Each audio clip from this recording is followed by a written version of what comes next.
મિત્રો, શાળાના રેકોર્ડ અથવા તમારી જે એલસી છે એમાં તમે સુધારણો કરવા માંગો છો. એ ભલે સુધારણો તમારા નામનો હોય કે જન્મ તારીખનો હોય, તો અહીંયા ઘણા મિત્રોનું એવું કહેવું હોય છે કે શાળાના રેકોર્ડ અથવા એલસી એ બે એક જ વસ્તુથી માનો તો અહીંયા એક કહેવત જેવી વાત થઈ જાય છે કે માનો તો ગંગા માવું, ના માનો તો બહેતા પાણી.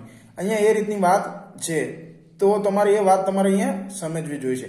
શાળાનો રેકોર્ડ એટલે કે જ્યાં સુધી તમે ત્યાં ભણો છો, તમારું એડમિશન ચાલુ છે ત્યાં સુધીનો એ શાળાના રેકોર્ડ રહે છે, જેના ઉપરથી આપણને બોનોફાઇડ છે કે અન્ય કોઈ દાખલા આપણને જે સ્કૂલમાંથી મળતા હોય છે તે એના બેસિસ ઉપર મળતા હોય છે. હવે એલસી કે જે તે વખતે તમે ત્યાં ભણતા હતા ને એના પછી તમારું એડમિશન પૂર્ણ થાય છે અને નવો કોઈ એડમિશન લેવા અથવા તમે પાસ થાવો ફેલ થવો છો એ જગ્યાએ તમને જે ત્યાંથી એક સર્ટી કાઢવામાં આવે છે, એટલે કે લિવિંગ એટલે કે છોડવા માટેનું એક સર્ટિફિકેટ મળે છે, જેને આપણે એલસી કહીએ છીએ. અને અહીંયા તમારે જે સુધારણા કરવા છે એ ભલે નામનું હોય કે જન્મ તારીખનું હોય, તો આના સુધારણા કરવા માટે પણ અલગ રીત છે અને શાળાના રેકોર્ડમાં તમારું ભણવાનું ચાલુ હોય એના સુધારણા કરવા માટેની પણ એક અલગ રીત છે. તો આ રીત તમારે પહેલાં સમજવી જોઈએ. હવે તમે અહીંયા મિત્રો ઘણા વિડીયોમાં મિત્રો એવું કરતા હોય છે કે કોમેન્ટમાં જણાવતા કે આટલું સોગંદનામું આપવાથી તમારું જે આટલું સુધારણા થઈ જતો હોય.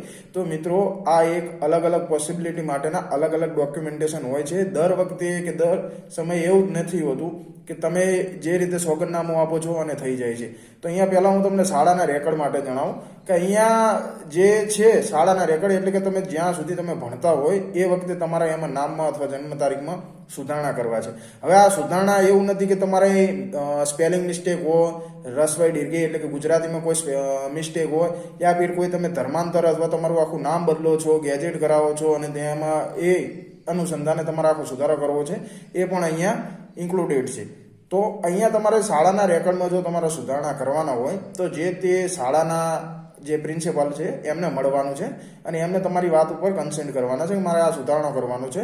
જો જનરલી એ તમને કોઈ હેરાન કરવા નહીં માગતા હોય તો તમને એક ખાલી કહેવાય ને એક સોગંદનામું જ તમને કરાવડાવશે. હવે તમે શાળામાં ભણો છો એટલે તમારા 18 વર્ષ પૂર્ણ નહીં હોય, તમારા પપ્પાના નામનું, મમ્મીના નામનું એટલે કે વાલીના નામનું તમારું સોગંદનામું બનશે કે જે તે અંદરની તમારા સુધારણા માટેની ડિટેલ લખવાની છે અને જે શાળાના આચાર્ય છે એમને આપશે અને એના અનુસંધાને એ શાળાના રેકોર્ડમાં સુધારો કરી આપશે.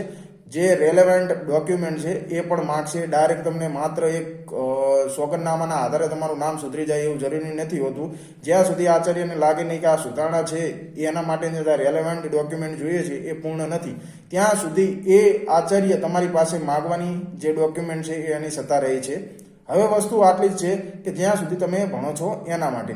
હવે જો તમારું જે ભણવાનું પૂર્ણ થઈ ગયું છે અથવા તમારે ભણવાનું ચાલુ હોય તો પણ બીજી કોઈ જગ્યાએ જ્યાં મતલબ તમારે એલસી મળ્યું છે, હવે એ એલસીમાં તમારે સુધારણા કરવા છે તો એના માટે શું છે? તો ત્યાં માત્ર એક સોગંદનામું આપીને તમે ત્યાં સુધારણા કરી શકતા નથી. એના માટે નામદાર કોર્ટમાંથી તમારે ઓર્ડર કઢાવવો પડશે. એટલે કે નામદાર કોર્ટમાં તમારે અરજી કરવાની આવે છે. એ અરજીના અનુસંધાને તમારી જે મેટર છે એ ચાલશે, ડોક્યુમેન્ટેશન માગ છે.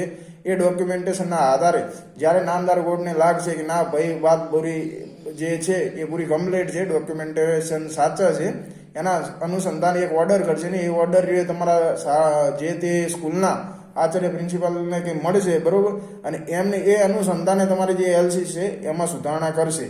અને જ્યારે તમે નામ સુધારણા માટેની જે હું શાળાના રેકોર્ડમાં પણ હું તમને અહીંયા જણાવું કે કોઈ ડોક્યુમેન્ટેશન તમને એવું લાગે ને તો જરૂર પડે તો તમારે પ્રેસ નોટમાં પણ આપવાની જરૂર પડી શકે છે, યા ફિર તમારે ગેજેટ પણ કરાવવાનું બની શકે છે. તો મિત્રો આવી રીતે તમારા એલસી અથવા શાળાના રેકોર્ડનું તમારું જે નામ અથવા જન્મ તારીખ છે એમાં સુધારણા કરી શકો છો.